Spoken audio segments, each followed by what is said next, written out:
దివ్య things. ఈరోజు మన పూర్వీకుల కాలం నాటి రెసిపీ అయిన రాగి అంబలిని ఎంతో టేస్టీగా, ఈజీగా, సింపుల్గా ఎలా తయారు చేసుకోవాలో చూసేద్దాం రండి. ఇప్పుడు మనం ఒక బౌల్లో 2 గ్లాసులు నీళ్ళు పోసుకొని, ఒక గ్లాస్ రాగి పిండి తీసుకొని, స్పూన్ తీసుకొని, ఉండలు లేకుండా అయితే బాగా మిక్స్ చేసుకోవాలి. ఇదైతే మనం ఒక 2 మినిట్స్ అయితే మిక్స్ చేసి పక్కనైతే పెట్టుకోవాలి. ఇప్పుడు మనం ఒక బౌల్ తీసుకొని ఒక 5 గ్లాసులు నీళ్ళు అయితే పోసుకోవాలి.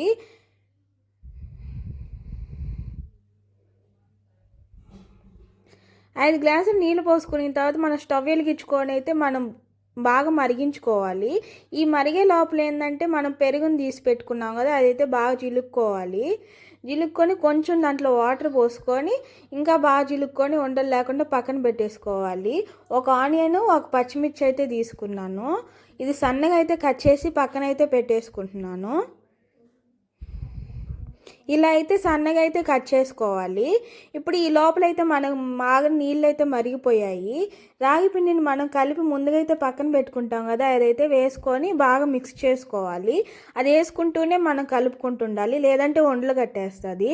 ఇప్పుడు మనం కలుపుతూనే ఉండాలి బాగా చిక్కబడేదాకా. ఇప్పుడు బాగా చిక్కబడింది అని అనుకుంటే మనం స్టవ్ అయితే ఆఫ్ చేసి పక్కనైతే పెట్టేసుకోవాలి. పక్కన పెట్టేసుకొని బాగా చల్లారాలి. గోరచ్చంగా కూడా ఉండకూడదు, ఎందుకంటే మనం మజ్జిగ వేసుకుంటాం కాబట్టి. ఇప్పుడు కొంచెం సాల్ట్ వేసుకొని, జీలకర్ర పొడి వేసుకొని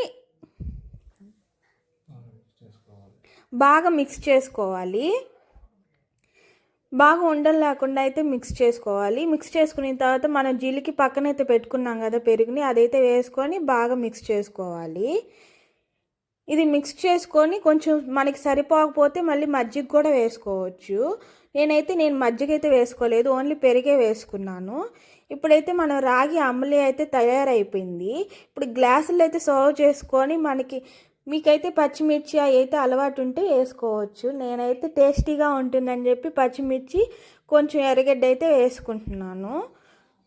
ఈ వీడియో మీకు నచ్చినట్లయితే ప్లీజ్ లైక్ చేయండి, షేర్ చేయండి, సబ్స్క్రైబ్ చేసుకోండి.